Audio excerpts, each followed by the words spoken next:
So once we have this view, if you wanted to edit or view a day for an employee to see why one of the flags was coming up, if we look at, for example, this one here for Julie on Thursday, she has a clock in, but she has no clock out. So that's why we're getting the circle. We're also getting the other two because she hasn't worked the times that we expected. If I wanted to edit her time, then I would simply click on the add button, put in the time that we thought she actually clocked out. We may also tag the day to say that she didn't clock out so that we can report on that later, and we save it. Once I've done that, in this particular case, this daily rule, which is the admin ordinary, has an automatic meal break, so you notice that it automatically fired the meal break. You'll also notice that we're using color coding in this area as well, so we can see here that the 5 p.m. is the one I've added, and you'll notice that it's in italics and it's in blue. The 11:20 and 11:50 are the automatic break after 3 hours by the look of it, which may be in the rule.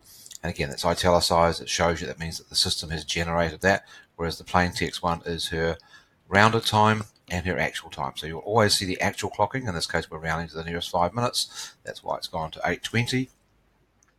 If I edited that, it would then change color. So I may want to go back and say, actually, I want to pay you from 8:15 for whatever reason.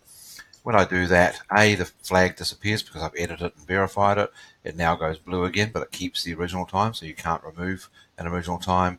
And when I expand the screen back, Julie's time will, from this list will disappear because her day is now correct, so there's no longer a missing day.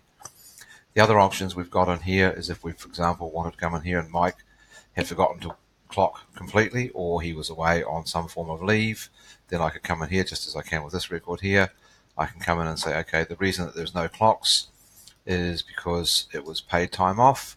So we'll say it was perhaps holiday pay that wasn't pre-organized, or let's say it's probably more likely sick pay, and that defaults to 8 hours, and I just simply save that. Again, once I do that, click in the middle of the screen, that record disappears from my exceptions report because it's no longer an exception.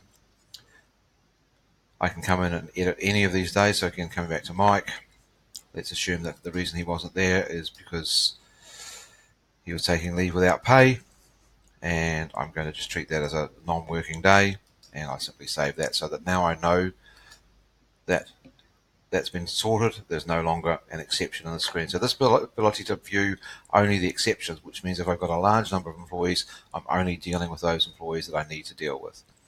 In the next video, we'll talk about how we filter the screen even further.